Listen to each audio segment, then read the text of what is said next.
the new front line in Turkey's battle against terror.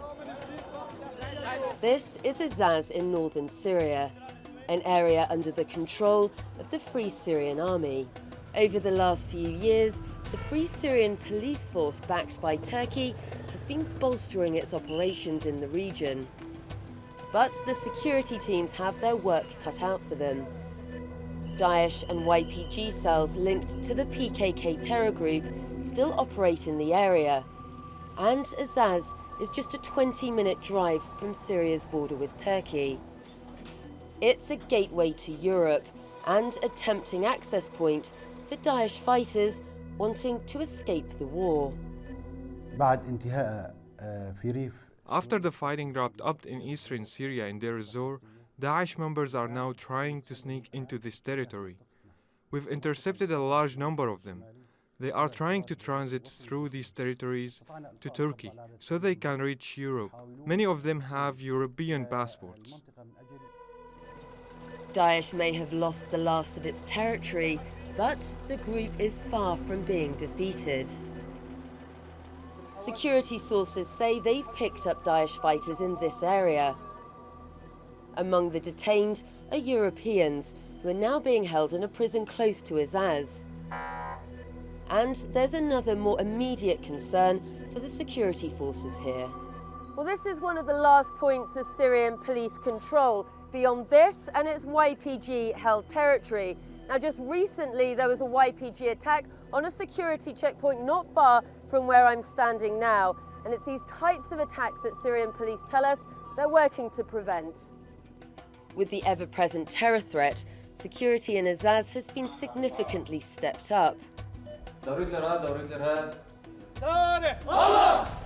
the last couple of years, a new Syrian police force has been established. I have trained more than 5,000 recruits. We train them to repel terror attacks and to check vehicles and people. We also teach them how to observe any unusual movements to try and prevent a terror attack. These new recruits are being put through their paces. Jamal Abara is from Homs. He ended up in Azaz after escaping a regime assault on his home. The only thing I remember from Homs is blood, bombing and hunger.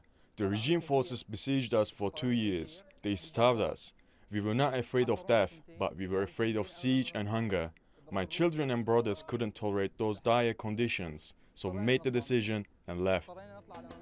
Jamal tells me he misses Homs, that even the air you breathe, the water you drink, is different when you're home. But that's been destroyed now. I joined the police here because I want to establish security in this town, the security that was missing in my hometown. We want to establish the security not only in Jarablus and Azaz, but also in all Syrian areas. We don't want the regime. As the war has raged on in neighbouring cities across Syria, these small pockets of territory have been trying to establish some kind of semblance of normal life. But the challenges remain huge.